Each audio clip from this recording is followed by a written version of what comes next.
வடசென்னையில Kolathur, Royapuram, Avadi, Royapuram, Madhavaram, Manali, Vyasarpadi, MKB நகர், கொடுங்கையூர் மக்கள் வட சென்னையில் அதிகமாக இருக்கிறாங்க. இந்த பக்கத்தில் கலைஞர்கள் கொஞ்சம் இருக்கிறாங்க. இல்லைங்க, எல்லா பகுதியிலையும் இருக்கக்கூடிய கலைஞர்கள் வந்து எல்லா நிகழ்வுகள்லையும் பங்கேற்றுக் கொள்கிறார்கள். நிச்சயமா அடுத்த ஆண்டு இன்னும் ஒரு தேவை இருந்தால் அதிகமா வந்து இது எல்லா பகுதிகளிலும் வட சென்னையில பெரம்பூர்ல வந்து நடக்கக்கூடிய அந்த நிகழ்வுகள்ல நிறைய பேர் கலந்துக்குவாங்க. மக்கள் அங்க நிறைய பேர் பார்வையாளர்களாக வருவார்கள்.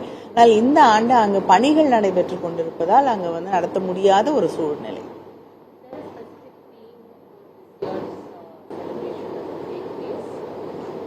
No, there is no theme. The theme is Pongal and to celebrate the harvest festival and to celebrate togetherness. Madam, புவிசார் சார்ந்த விஷயங்கள் நம்ம தமிழ்நாட்டுக்கு ஸ்பெஷலா இருக்குது. இந்த மாதிரி விஷயங்கள் நம்ம எவ்வளோ இல்லைங்க, இப்போ உதாரணத்துக்கு எடுத்துக்கணும்னா என்னுடைய தொகுதியிலேருந்து எடுத்துக்கிட்டிங்கன்னா கூட இப்போ கோயில்பட்டி கடலை மிட்டாய் வந்து இருக்கு. அங்கிருந்து அந்த உணவு வகைகளும் இங்கே கொண்டு வரப்படும். அது மட்டும் இல்லாமல் தமிழ்நாட்டில் பல்வேறு பகுதிகளில் இருக்கக்கூடிய பல உணவு வகைகள் இங்கே இருக்கக்கூடிய நம்ம பார்க்ஸில் எல்லா இடங்கள்லையும் வந்து அவங்களே வந்து அந்த உணவை தயாரித்து தரக்கூடிய ஒரு வாய்ப்பாக இதை பயன்படுது.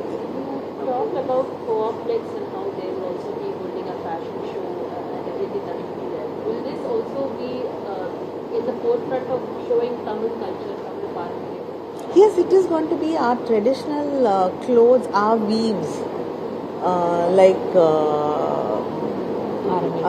Arani, Kanjipuram, Chungri sarees, which have to be revived, Dharmapuram, so many of our Chettinad. All that is going to be included in, that is the main theme of the fashion show, is going to be that our weaves, weaves from Tamil Nadu are going to be taking center stage, and the artists, the folk artists are going to be the models.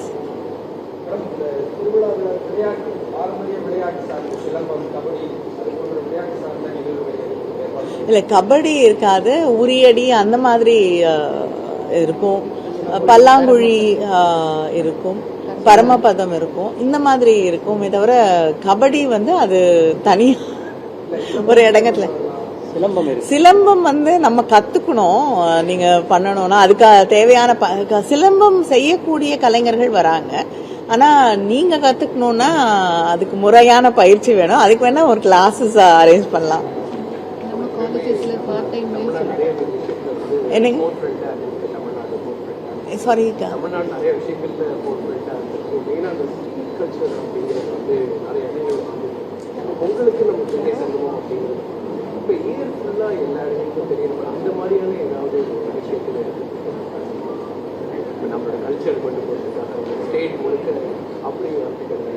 இல்லைங்க, இப்போ happy streets அப்படின்னு பண்ணிட்டு இருந்தாங்க. That is also ஒரு மக்களை தேடி வந்து அவங்களோட தெருக்களில் வந்து கலைகளை கொண்டு போய் சேர்க்கறது தான் வந்து ஹாப்பி ஸ்ட்ரீட்ஸாக இருந்தது.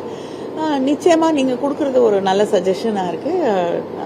அடுத்த முறை வந்து நிச்சயமாக இதையும் இணைத்து கொண்டு எப்படி பண்ணுறதுன்னு யோசிப்போம்.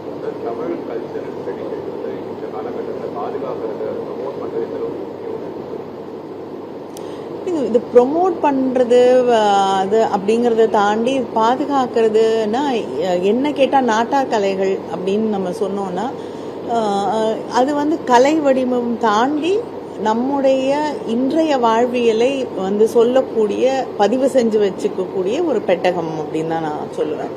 ஏன்னா அவங்களோட ஒவ்வொரு நாள் வாழ்க்கையில அவங்க சந்திக்கக்கூடிய போராட்டங்கள், வலிகள், கனவுகள், மகிழ்ச்சி, இது எல்லாத்தையுமே வந்து அவங்க அந்த கிராமிய கலை வடிவங்கள்ல, நான் இப்போ சென்னையில் எடுத்துக்கிட்டிங்கன்னா வடசென்னையில் சொல்லக்கூடிய அங்கே இருக்கக்கூடிய கானா, இது எல்லாமே இதெல்லாம் சொல்லக்கூடிய விஷயங்கள். It is contemporary history actually.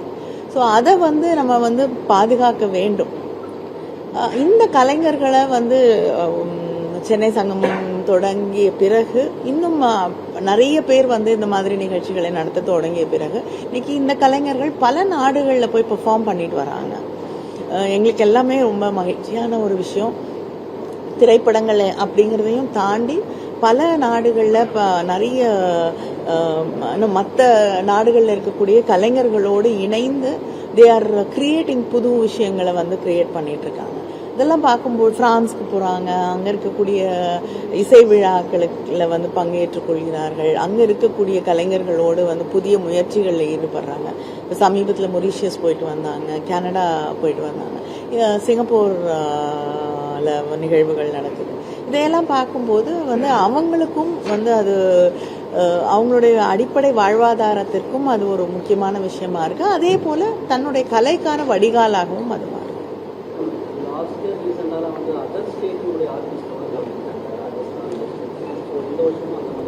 நிச்சயமாக ஒரு 4-5 மாநிலங்கள் 6 கலை குழுக்கள் வந்து வெவ்வேறு மாநிலங்கள்லேருந்து வந்து கலந்து கொள்கிறார்கள். முக்கியமாக குஜராத்ல இருந்து சித்திதமால் அந்த கலைஞர்கள் வந்து நாளைக்கு இனாகுரல் ஷோலையும் அவங்க பார்ட்டிசிபேட் பண்ணுறாங்க. பொங்கல் ஃபெஸ்டிவல்னாலே ஒரு பக்கம் தமிழர்களுக்கு வந்து தமிழ்நாட்டில் நிறைய மூவிஸ் வந்து ரிலீஸ் ஆகும் அப்படின்ற ஒரு எக்ஸ்பெக்டேஷன் இருக்குது. இந்த பொங்கல் இதில் வந்து ஒரு சில மூவி வந்து வர முடியல, ஜனநாயகம் படம்லாம் வர முடியல, மக்கள்கிட்ட ஒரு எக்ஸ்பெக்டேஷன் இருக்குது. அதை பூர்த்தி செய்யக்கூடிய வகையில் இந்த சென்னை சங்கமும் வேறு விதமாக இருக்குமா? இல்லைங்க, இந்த இதுக்கும் திரைப்பட இல்லை ஒரு நிமிஷம். இது வந்து கிராமிய கலைகளை பற்றிய அவர்களுக்கான கலைஞர்களுக்கான ஒரு நிகழ்வாக தான் வந்து சென்னை சங்கமம் அமைகிறது. அதனால இது வந்து அந்த இடத்தை நிரப்பிடுமாலாம் நான் பதில் சொல்ல முடியாது.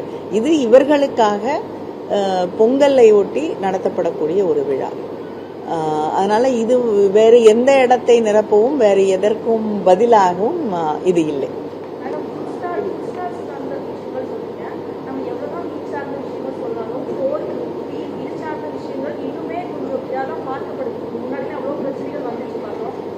இல்லைங்க, நீங்க எங்க வேற யாரோ ஏதோ ஒரு மாநிலத்தில் நடக்கிற பிரச்சனை எல்லாம் இங்க தமிழ்நாட்டில் கேட்க முடியாது. தமிழ்நாட்டில் இது பிரச்சனையாக யாரும் பார்ப்பதில்லை. அதனால வந்து அதை பத்தி இங்க நம்ம பேச வேண்டிய அவசியம் இல்லை. என்னங்க? இல்ல, ஐஐடி தமிழ்நாட்டில் வந்து சில நேரங்கள்ல it becomes an island in Tamil Nadu. I cannot answer that.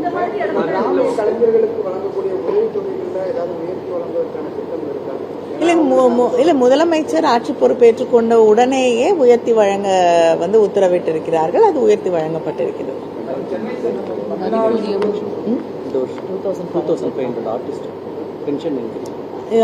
கிட்டத்தட்ட 2500 கலைஞர்களுக்கு, கிராமிய கலைஞர்களுக்கு பென்ஷனை வந்து அதிகப்படுத்தி முதலமைச்சர் கொடுத்திருக்காங்க. மதிப்பு அதிகமாக 2000 ரூபாய் 3000 ரூபாய்